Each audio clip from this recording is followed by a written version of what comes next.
On Christmas night, 1776, George Washington loaded 2,400 starving soldiers into wooden boats and crossed the Delaware River through a blizzard of ice and sleet.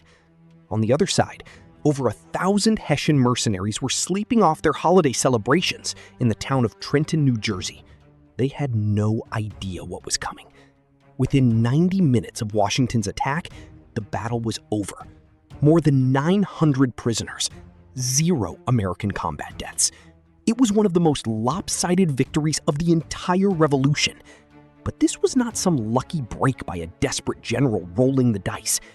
This was the opening move in a war strategy so unconventional, so deliberately deceptive, that the British Empire, the most dominant military force on the planet, never figured out how to counter it until it was far too late. Philadelphia, 1775. The Second Continental Congress had just handed George Washington a job nobody in their right mind would want: Commander-in-Chief of the Continental Army, which sounded impressive until you realized what the Continental Army actually was: a loose collection of local militias with no unified training, no standard equipment, and no reliable source of funding. Washington had some experience from the French and Indian War 20 years earlier, but nothing that prepared him for what he was about to face. The numbers alone were staggering. Britain had the largest navy in the world, over 270 warships patrolling the Atlantic. They had professional soldiers who had been drilling since childhood, trained officers from Europe's finest military academies, and a war chest deep enough to hire 30,000 German mercenaries, mostly from the region of Hesse, on top of their own regular forces. Washington had farmers, shopkeepers, teenagers who had never fired a musket at another human being. His soldiers signed up for short enlistments, sometimes as little as 90 days, and when their time was up, they walked home regardless of what was happening on the battlefield. Imagine trying to win a war when your entire army evaporates every 3 months, and you have to recruit a new one from scratch. And in the early going, every fear was confirmed. The Battle of Long Island in August of 1776 was a catastrophe. British General William Howe outflanked Washington's forces on multiple fronts and nearly trapped the entire Continental Army against the East River on Brooklyn Heights. Washington had around 10,000 men defending the position, and Howe's forces overwhelmed them so thoroughly that the war almost ended that single afternoon. If Howe had pressed his advantage that evening, he probably could have destroyed the rebel army entirely. But then something happened that Washington's critics never give him enough credit for. A dense fog rolled in over the East River overnight. Washington organized a silent evacuation. Using every boat he could find, he ferried 9,000 soldiers, their horses, their artillery, and their supplies across the river to Manhattan. The entire operation took about 9 hours. The British sentries, positioned less than 600 yards from the embarkation point, never heard a thing. By the time the fog lifted and Howe realized what had happened, the American army was gone. That retreat saved the Revolution. But more importantly, it taught Washington the lesson that would define his entire approach to the war. He could not beat the British in a straight fight. Not on an open field with formed ranks and bayonet charges, not with these numbers, this training, these supplies. So he stopped trying. And that decision changed everything. Military historians sometimes call what Washington did next the Fabian strategy, named after the Roman general Fabius Maximus, who defeated Hannibal's Carthaginian army not by fighting it, but by refusing to fight it. Fabius understood that Hannibal was dangerous precisely because his army was so good at pitched battles. So, Fabius just never gave him one. He shadowed Hannibal's forces, cut off his supply lines, harassed his foragers, and waited for time and distance to do the real damage. Washington applied the same logic to the British. The Continental Army did not need to win battles. It needed to survive. As long as Washington kept his army intact and in the field, the revolution continued. Every day the war dragged on cost Britain millions of pounds sterling. Every month the British failed to deliver a knockout blow. Political support for the war back in Parliament eroded a little more. Washington understood something that the British commanders, with all their military training and aristocratic confidence, completely missed: time. was on his side.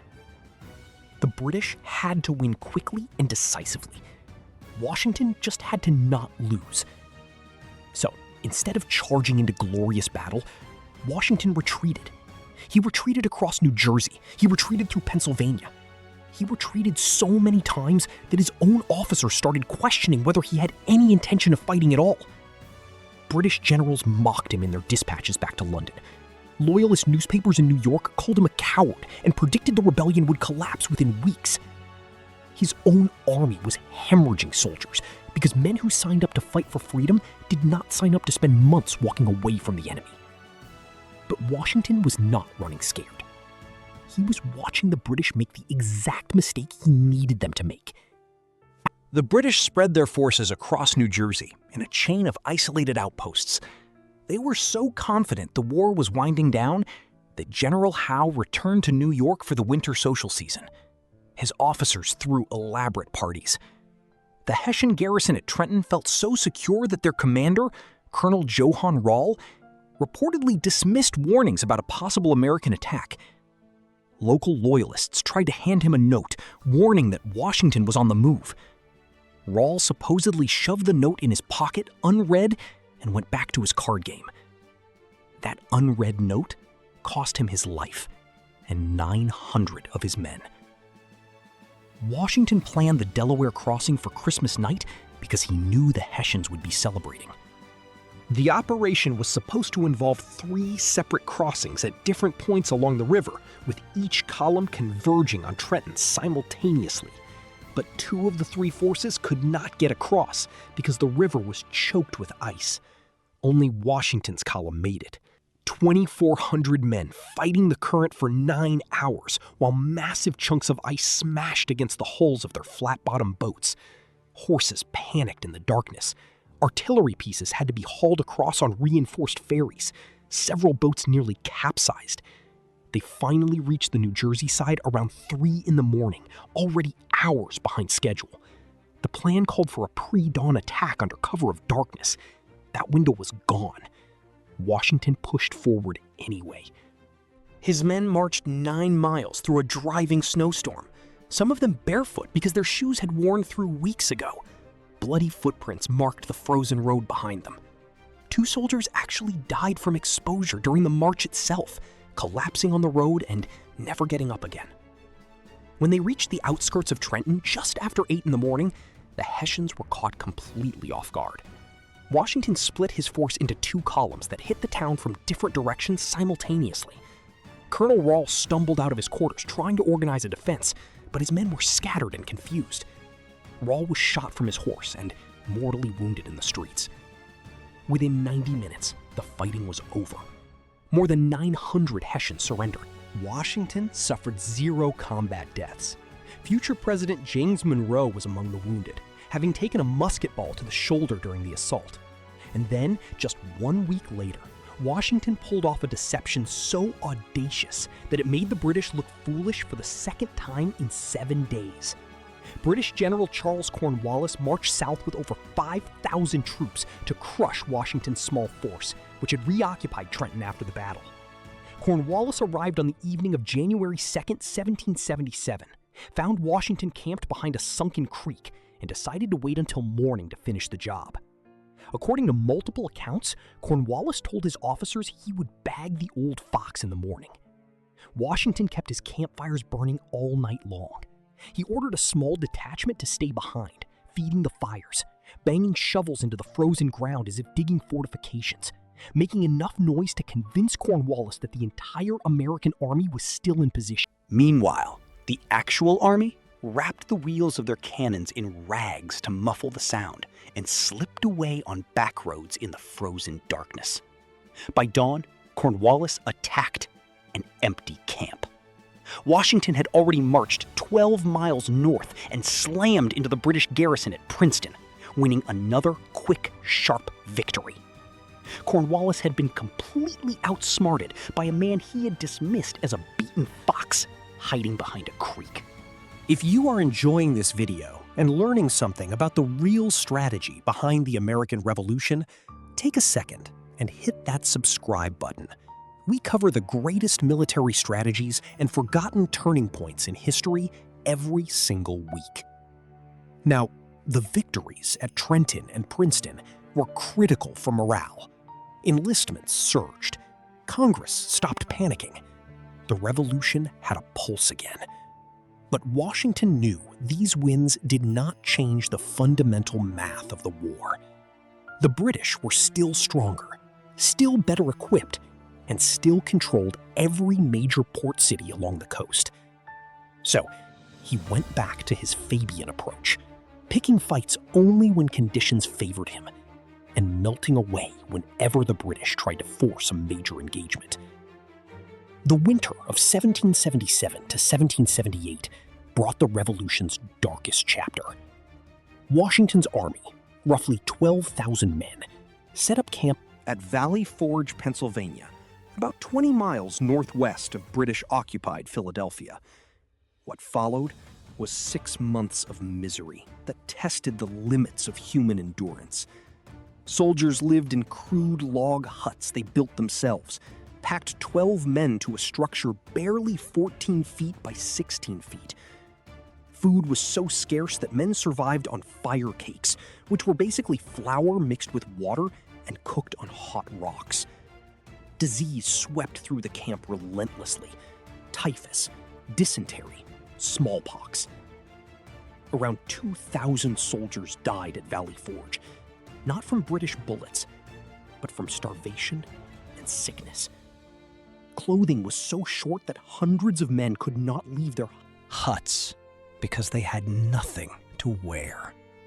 But something remarkable happened in that frozen camp that the British never saw coming. A Prussian military officer named Friedrich Wilhelm von Steuben arrived and began drilling Washington's ragged troops with proper European battlefield discipline. Von Steuben could barely speak English and had to give instructions through translators, but he was relentless. He personally demonstrated every maneuver, standing in the mud with the enlisted men and showing them exactly how to hold a bayonet, how to march in tight formation, how to reload and fire in coordinated volleys. The army that limped into Valley Forge was a collection of desperate amateurs. The army that marched out in the spring of 1778 was something the British had never faced before. A professional fighting force with the discipline of European regulars and the motivation of men fighting for their own soil. Meanwhile, Washington's other secret weapon had been operating in the shadows for years: espionage. Washington was obsessed with intelligence gathering. He ran one of the most effective spy networks of the 18th century with almost no budget and a team of civilian amateurs who had no formal training in tradecraft. The most famous operation was the Culper Ring, a network of ordinary people operating deep behind British lines in occupied New York City. They used coded names, numbered substitution ciphers, and invisible ink developed by a patriot physician named James Jay, brother of founding father John Jay. Secret messages were written between the innocent-looking letters. Only a specific chemical reagent could reveal the hidden text underneath. One of the ring's key operatives, known by his codename Samuel Culper Jr., was actually a merchant named Robert Townsend, who ran a dry goods shop in Manhattan. He picked up intelligence simply by socializing with British officers who openly discussed military plans over drinks, never suspecting that the quiet shopkeeper was memorizing every detail. His reports traveled through a chain of couriers, including a woman named Anna Strong, who reportedly used her clothesline on the shore of Long Island Sound as a signal system. A black petticoat hanging on the line meant a new message was waiting at one of several dead drop locations. The number of handkerchiefs indicated which specific location to check. But Washington did not just collect intelligence. He weaponized disinformation with a skill that would impress modern military strategists. He had his officers write fake dispatches describing troop movements and reinforcements that did not exist, then arranged for those papers to fall into British hands through captured couriers who were actually double agents. He planted forged letters discussing phantom armies arriving from France. He created entire fake encampments with decoy tents and manufactured supply orders. Orders for forces that were completely fictional. The British spent enormous resources chasing threats that existed only on paper. The most spectacular example of this deception came in 1781, and it was the single maneuver that won the entire war. By the summer of that year, British General Cornwallis had marched his army of roughly 7,500 troops to Yorktown, Virginia, a small tobacco port sitting on a peninsula where the York River meets the Chesapeake Bay. He was fortifying the position and waiting for reinforcements and resupply from the British fleet in New York. Washington saw an opportunity that might never come again. The problem was distance. Cornwallis was roughly 350 miles south of Washington's position outside New York City. If Washington simply marched his army south in the open, British Commander General Henry Clinton in New York would immediately realize what was happening and either reinforce Cornwallis by sea or attack Washington's weakened northern positions. Washington needed Clinton to believe with total conviction that New York City was the real target. So Washington launched what might be the greatest military deception of the entire 18th century. He ordered the construction of a massive fake camp in northern New Jersey, complete with brick bread ovens large enough to feed an army of thousands. He had his troops build boats along the New Jersey shore, arranged as if preparing for an amphibious crossing to Manhattan. He wrote detailed attack plans for a full assault on New York and made sure British spies intercepted them. He even marched French troops in conspicuous formations toward New York's outer defenses, where British scouts could observe and report them. Clinton swallowed the deception completely. He pulled every available soldier tight around New York and prepared to defend against a major amphibious assault.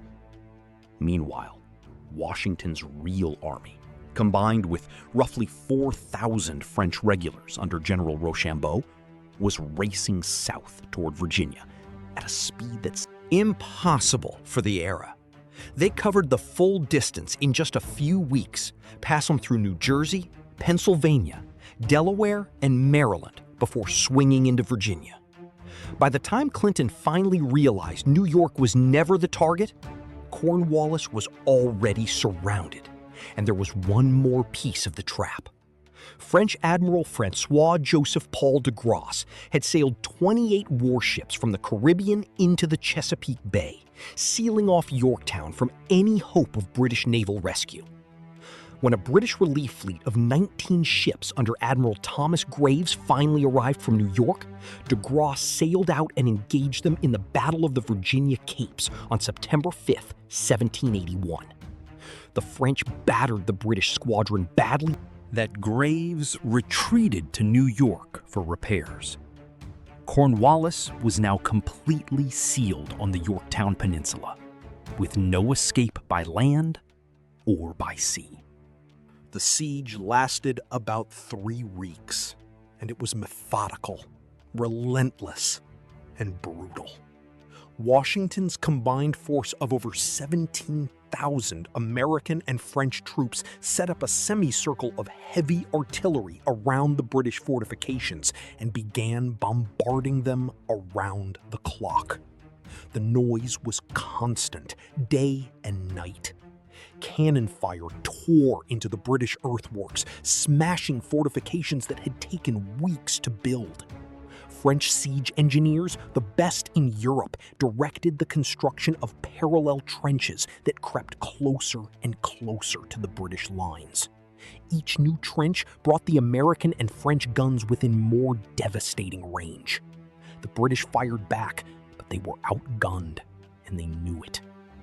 Inside the Yorktown defenses, conditions deteriorated rapidly. Cornwallis ordered hundreds of horses slaughtered and thrown into the York River because he could not spare the feed. His soldiers were running low on ammunition and food. Disease was spreading through the cramped fortifications. Desertion became a daily occurrence as men slipped away under cover of darkness, preferring the risk of capture to the certainty of continued bombardment. On the night of October 14th, the Allied forces launched their most critical assault. 2 columns charged key British defensive positions, called redoubts, in fierce hand-to-hand combat. French soldiers attacked Redoubt 9, fighting through sharpened wooden stakes called abatis, before overwhelming the garrison. The second column, led by a young colonel named Alexander Hamilton, who had been practically begging Washington for a field command for years, stormed Redoubt 10. Washington ordered the attack carried out with unloaded muskets to maintain silence and speed. Hamilton's men climbed the earthen walls and took the position in under 10 minutes, using only bayonets.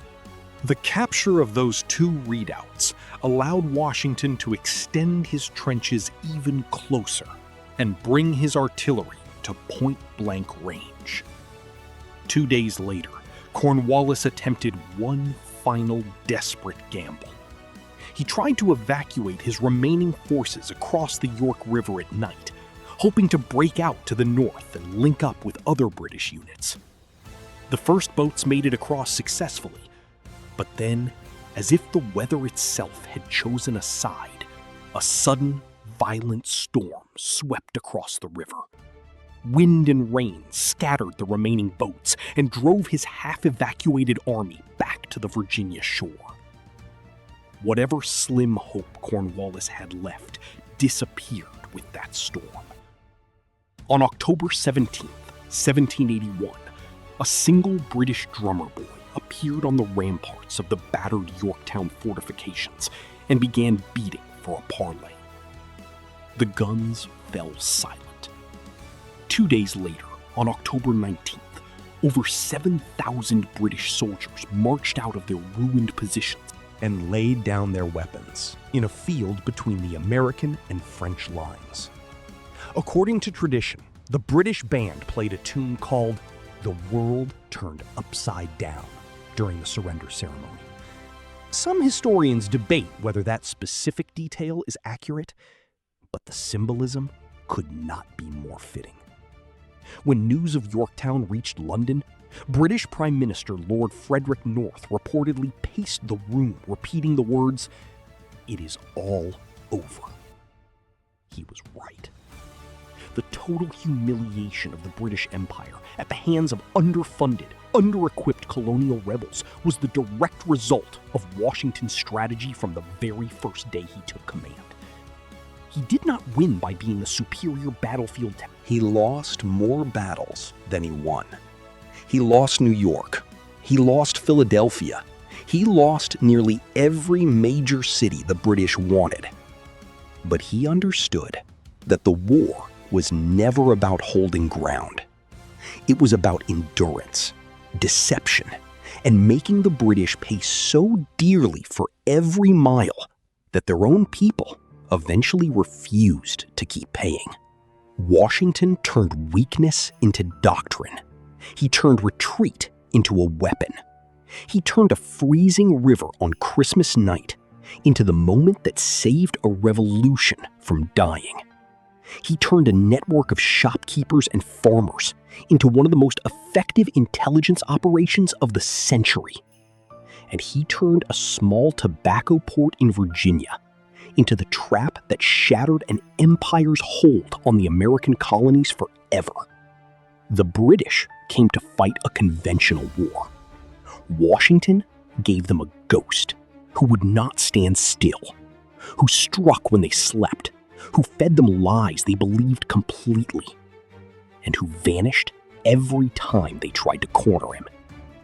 By the time they finally understood what he was doing, Cornwallis was already handing over his sword at Yorktown.